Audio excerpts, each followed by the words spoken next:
अंजलि हूँ। मैंने और रवि में 1 साल की डेटिंग के बाद शादी की है। शादी में हमारे कुछ खास दोस्त और पेरेंट्स ही आए थे। रवि ऐसा ही चाहते थे।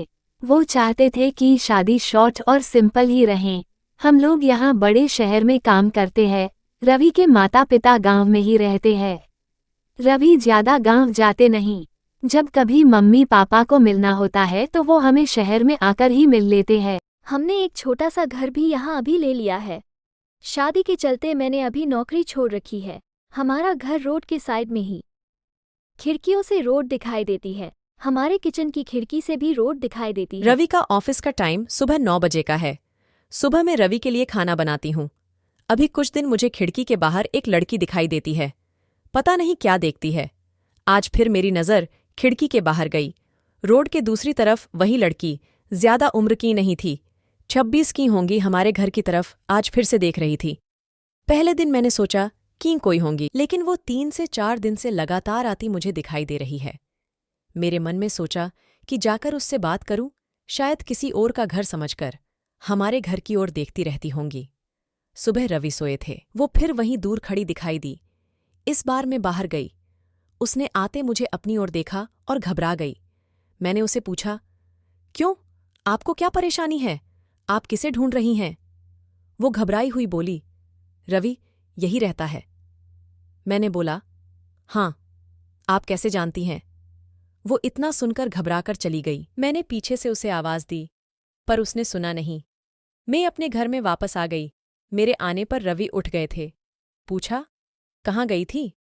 मैंने बोला, पता नहीं, एक लड़की है, वो हमारे घर की तरफ देखती रहती है। और मैंने जब जाकर उससे पूछा तो तुम्हारा नाम भी जानती है।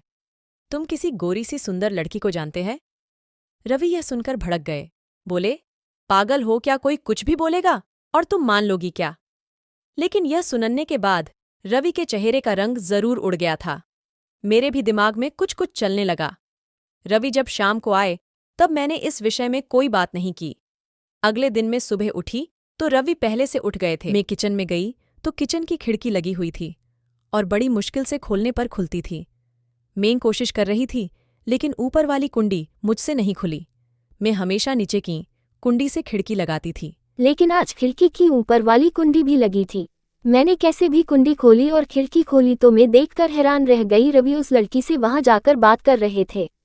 वो उस पर चिल्ला और गुस्सा हो रहे थे। लड़की रो रही और रवि ने उसे उंगली दिखाकर जाने को कहा। यह सब देखकर मैंने खिड़की बंद कर दी ताकि रवि को लगे नहीं कि मैंने उसे यह करते देखा है। रवि फिर घर में आ गए। मैंने ऐसे जताया जैसे कि मैंने कुछ देखा ही नहीं है। अब मुझे ना जाने कैसे कैसे ख्याल आने लगे। रवि मुझसे क्या छिपा रहा है? मेरे रवि से शादी करके कोई गलती तो नहीं? आखिर वो लड़की कौन है? और रवि उस पे इतना गुस्सा क्यों हो रहे थे? रवि के जाने के बाद मैंने रवि के सारे दोस्तों को, जिन्हें मैं भी जानती थी, उन्हें फोन किया, लेकिन किसी को भी उस लड़की के बारे में नहीं पता था। मेरी समझ नहीं आ रहा था कि क्या हो रहा है। रवि से पूछना चाहती थी, लेकिन मुझे पता था कि वो झूठ ही बोलेगा। उसके बाद मैंने उस लड़की को घर के आसपास नहीं देखा। ये सब सोचते सोचते मेरी तबीयत बिगड़ने लगी। रवि मुझे बोलता था कि क्या हुआ, अपना ख्याल रखो, डॉक्टर के पास जाओ, लेकिन अब मुझे उसकी बातें बिल्कुल अच्छी नहीं लग रही थी। एक दिन जब मेरी हालत ज़्यादा खराब हुई तो मैं ऑटो लेकर पास के बड़े अस्पताल गई। डॉक्टर से अपनी दवाई लेने के बाद मैं अस्पताल के पार्क में बैठी थी। अस्पताल में मुझे वो लड़की फिर दिखाई दी। उसे देखते ही जैसे मेरी बीमारी पता नहीं कहाँ भाग गई। मैं उसके पास तेज चल कर गई और उसका हाथ पकड़ लिया और उसे बोला, तूने मेरी जिंदगी में उथल पुथल मचा दिया। बोल, उस दिन क्या बात कर रहा था रवि तुझसे? क्या रिश्ता है तेरा मेरे पति से? फिर उसने मुझे जो बताया सुनकर मुझे लगा कि मेरा पति ऐसा है, उसने इतनी बड़ी बात मुझसे छिपाई। शाम को रवि जब आए तब उस लड़की को अपने घर में देखकर चौंक गए। मैं भी उसके पास ही बैठी थी।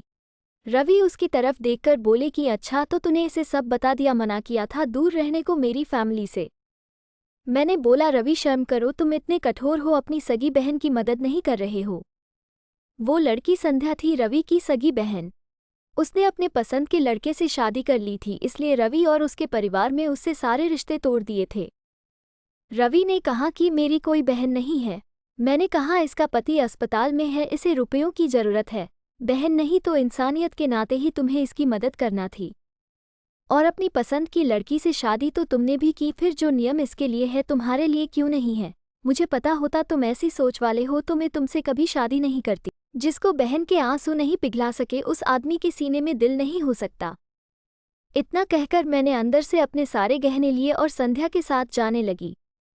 हमें जाते देख रवि फूट फूट कर रोने लगे।